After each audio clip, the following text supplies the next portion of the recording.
दोस्तों, पिछले वीडियो में हमने बात की थी यूनानी सभ्यता की। कैसा था यूनानियों का सामाजिक, आर्थिक, राजनीतिक और धार्मिक जीवन और क्या था यूनान का संपूर्ण इतिहास। ये सब बातें हमने की थी। आज हम बात करेंगे प्राचीन यूनान के योगदान के बारे में। प्राचीन यूनान या ग्रीस को पश्चिमी सभ्यता का गुरु कहा जाता है। वहाँ की परंपराएं, इतिहास, धर्म और खोज ने आज की पश्चिमी सभ्यता की नींव रखी थी। उस समय की तमाम चीज़ों की झलक हम आज के पश्चिमी देशों में देख सकते हैं। पेरिक्लिस का समय ग्रीक इतिहास का स्वर्ण युग कहलाता है। उनके समय में लोकतंत्र, कला, वास्तुकला, साहित्य, शिक्षा, नाटक, विज्ञान और दर्शन, इन सभी के क्षेत्र में अभूतपूर्व उन्नति हुई थी। यूनानी लोगों का जीवन बहुत ही सरल था। बहुत सारे दास थे जो सारा कार्य करते थे। बालकों को पढ़ाने का कार्य भी ये ही करते थे। इस कारण यूनानी लोगों के पास समय बहुत अधिक होता था, सोचने के लिए, चिंतन करने के लिए। यही कारण है कि यूनान में इतने सारे दार्शनिक हुए। जहाँ तक शिक्षा की बात आती है तो शिक्षा देते समय संगीत, खेलकूद, साहित्य और भाषण देने की योग्यता पर बहुत अधिक जोर दिया जाता था। लड़कों की तरह लड़कियों को भी शिक्षा दी जाती थी, पर उनकी शिक्षा घरों में ही होती थी। राजनीति में भी वे बहुत कम भाग लेती थीं। यूनान में देवी देवताओं की उपासना के अवसर पर, साथ ही विवाह के मौके पर उत्सव मनाया जाता था और अवकाश होता था। जैसे कि प्राचीन यूनान में डायोनोसियस देवता के नाम पर 5 दिनों का जश्न मनाया जाता था। इस दौरान मेले लगते थे, लोग शराब पीते थे और नाटकों का खुला मंचन होता था। नाटकों का लेखन और मंचन ग्रीक समाज की बहुत बड़ी खोज थी। नाटक सिर्फ मनोरंजन के साधन ही नहीं थे, बल्कि नाटकों के माध्यम से समाज को सबक भी दिया जाता था। इसके माध्यम से लोगों को लोकतंत्र का, रीति रिवाजों का और दुनियादारी का पाठ पढ़ाया जाता था। सुखांत और दुखांत दोनों प्रकार के नाटक यूनान में लिखे गए और उनका मंचन भी हुआ। कुछ विद्वानों का मानना है कि इन्हीं नाटकों की वजह से ग्रीस में गणित, मेडिसिन, दर्शन, इतिहास और साहित्य की पढ़ाई की नींव पड़ी। 3 महान नाटककार हुए, एसिलस, सोफोक्लिज और यूरिपिडीज। एसिलस को दुखांत नाटकों का संस्थापक कहा जाता है। ये तीनों ही दुख भरे अंत वाले नाटक लिखने के लिए प्रसिद्ध थे। इसी समय ग्रीस में मशहूर कॉमेडियन एरिस्टोफेन्स भी हुए थे। अक्सर नाटकों में समाज के गरीब लोगों, महिलाओं, देश से निकाले गए लोगों और विदेशियों के किस्से बयां किए जाते थे। एशिलस का दुखांत नाटक द पर्शियंस है। ये नाटक उस वक्त लिखा गया था जब फारस के राजा जैक्सिस ने ग्रीस पर हमला करके वहां तबाही मचा दी थी। इस नाटक के जरिए फारसियों को इस बात की फटकार लगाई गई थी कि उन्होंने एथेंस को बर्बाद करके अच्छा नहीं किया। नाटक में यूनान में हुई तबाही और लोगों की तकलीफों का जिक्र था। प्रोमेथियस बाउंड के लेखक भी एशिलस ही थे। सोफोक्लिज ने इडिपस रेक्स, एंटीगोन और इलोट्रा नाम के नाटक लिखे, जिनकी प्रशंसा होती है।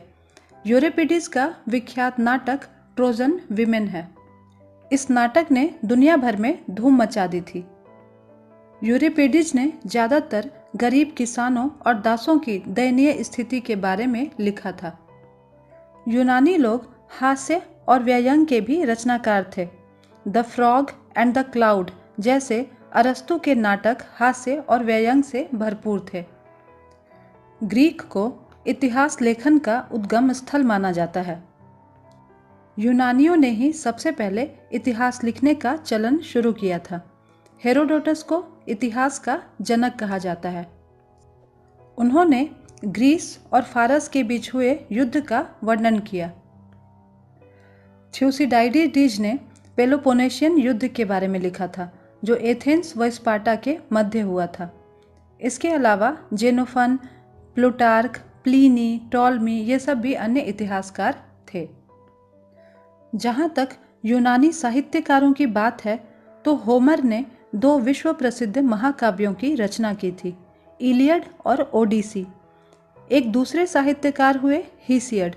इन्होंने एक पुस्तक की रचना की थी जिसमें किसानों की दयनीय स्थिति का वृत्तांत मिलता है। थियोगिनी ने देशभक्ति वाले काव्य की रचना की थी। यूनान की एक प्रमुख विदुषी महिला सोफी थी। ये पहली महिला कवि थी। इलियड और ओडिसी की गिनती तो संसार के श्रेष्ठ महाकाव्यों में की जाती है। यूनान में छोटी छोटी कविताओं को लिरिक कहते थे। लिरिक यानी लघु गीत लिखने वाले सर्वश्रेष्ठ कवियों में एक पिंडार थे। इन्होंने देशभक्तिपूर्ण गीत गाए। आर्चिलोक्स भी एक संगीतकार थे जिन्होंने दुखदपूर्ण गीत गाए। अब बात करते हैं यूनानी दर्शन की। तो यूनान में दार्शनिक परंपरा स्थापित करने का श्रेय प्रोटोगोरस को था। इन्होंने ही सर्वप्रथम गुरु शिष्य परंपरा की स्थापना की थी। प्रोटोगोरस के शिष्य थे सुकरात, सुकरात के शिष्य थे प्लेटो और प्लेटो के शिष्य हुए अरस्तु और अरस्तु के सिकंदर। प्लेटो ने यूनान में सर्वप्रथम दार्शनिक एकेडमी की स्थापना की थी। इनकी प्रसिद्ध पुस्तक का नाम है रिपब्लिक। अरस्तु ने लाइसिसियस नामक स्कूल की स्थापना की थी। इनके द्वारा रचित पुस्तकों का नाम है पॉलिटिक्स और एथिक्स। अरस्तु को सर्वश्रेष्ठ दार्शनिक माना जाता है। यूनान में 3 महत्वपूर्ण दार्शनिक विचारधारा का प्रतिपादन हुआ था। पहले वे लोग थे जो मानते थे कि सब कुछ देवता का दिया हुआ है, देवताओं को खुश रखना चाहिए तो वे हमें सुख समृद्धि देंगे। ऐसा पौराणिक विचारधारा वाले लोग थे। दूसरे वे लोग थे जो मानते थे कि संसार में सब कुछ अणु और परमाणु के मिलने से बना है। हर चीज को ये तर्क के आधार पर देखते थे। ऐसे लोग डेमोक्रिटस के दार्शनिक विचारों को मानते थे। तीसरे विचारधारा वाले लोग सोफिस्ट कहलाए। इन बुद्धिमान लोगों का मानना था कि संसार में जो भी तत्व हैं वे हम पर सकारात्मक और नकारात्मक प्रभाव डालते हैं।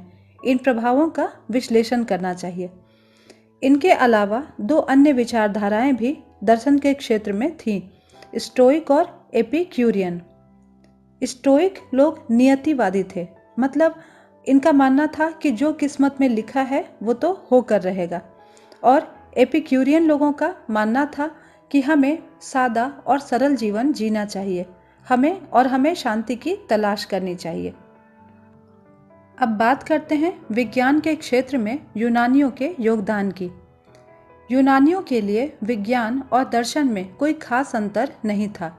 सिकंदर के विजयों के पश्चात विज्ञान में बहुत प्रगति हुई। इरेटोस्थनीज ने पृथ्वी की परिधि का जो हिसाब लगाया वह लगभग ठीक था। सैकड़ों वर्ष पश्चात कोलंबस ने उसी के विचारों पर आधारित मानचित्र का प्रयोग किया।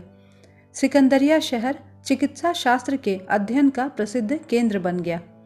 हीरोफिल्स ने विस्तार के साथ मस्तिष्क का वर्णन किया है कि मनुष्य के मस्तिष्क की बनावट कैसी है और यह कैसे काम करता है। पेरिक्लिस का युग अंकगणित, ज्यामिति और ज्योतिष की प्रगति के लिए प्रसिद्ध था। यूक्लिड को फादर ऑफ ज्योमेट्री कहा जाता है। पाइथागोरस थ्योरम तो आज भी दुनिया में प्रसिद्ध है, जो यूनान से ही मिला है। हिप्पोक्रेट्स को चिकित्सा शास्त्र का जनक कहा जाता है, क्योंकि उन्होंने बताया था कि उचित आहार और दवाएं किसी व्यक्ति को ठीक कर सकती हैं, जादू या आकर्षण नहीं। अब बात करते हैं यूनानी वास्तुकला और अन्य कलाओं की। यूनानी सभ्यता के प्रमुख मूर्तिकार थे माइरन, फीडियस और पोलोक्लिटस। माइरन की प्रसिद्ध कृति डिस्कस फेंकने वाले की मूर्ति है। फीडियस ने एथीना देवी की मूर्ति बनाई थी। पोलोक्लिटस ने पहलवान की मूर्ति बनाई। यूनान में अधिकतर मूर्तियां देवताओं या खिलाड़ियों की ही बनाई जाती थीं। देवताओं को मनुष्य के रूप में दर्शाया जाता था। पॉलीगोनस पेरिक्लिस युग का प्रसिद्ध चित्रकार था। एक अन्य प्रसिद्ध चित्रकार अपोलोडोरस ने छायांकन द्वारा चित्रों को गहराई देने का तरीका खोज निकाला था। यूनान के आर्किटेक्ट और मूर्तिकारों ने कई शहरों, महलों, घरों, मंदिरों, थिएटरों और व्यायामशालाओं का निर्माण किया था। संतुलन और सुंदरता ग्रीक वास्तुकला की पहचान थी। एथेंस को विदेशी आक्रमण से बचाने के लिए 2 लंबी दीवारें बनाई गई थीं, जो एथेंस से 8 मील दूर अपने बंदरगाह तक जाती थीं। उस काल के राजमिस्त्री स्तंभ निर्माण में पारंगत होते थे। पेरिक्लिस के शासनकाल के दौरान देवी एथीना को समर्पित पार्थेनन का मंदिर एक्रोपोलिस पर बनाया गया था। यह मंदिर यूनानी वास्तुकला का सर्वश्रेष्ठ उदाहरण है। यह बेहतरीन रंगीन संगमरमर से बना था। यह शानदार मंदिर वास्तुकार इक्टिनस द्वारा बनवाया गया था। इस मंदिर में संगमरमर की नक्काशीदार एथेना की 40 फीट ऊंची मूर्ति खड़ी थी और इसे हाथी दांत व सोने से सजाया गया था।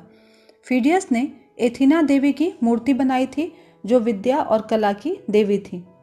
अन्य मंदिरों में ओलंपिया में जीएस का मंदिर, डेल्फी में अपोलो मंदिर और इफिसुस में अर्टेमिस ग्रीक वास्तुकला के उत्कृष्ट उदाहरण हैं।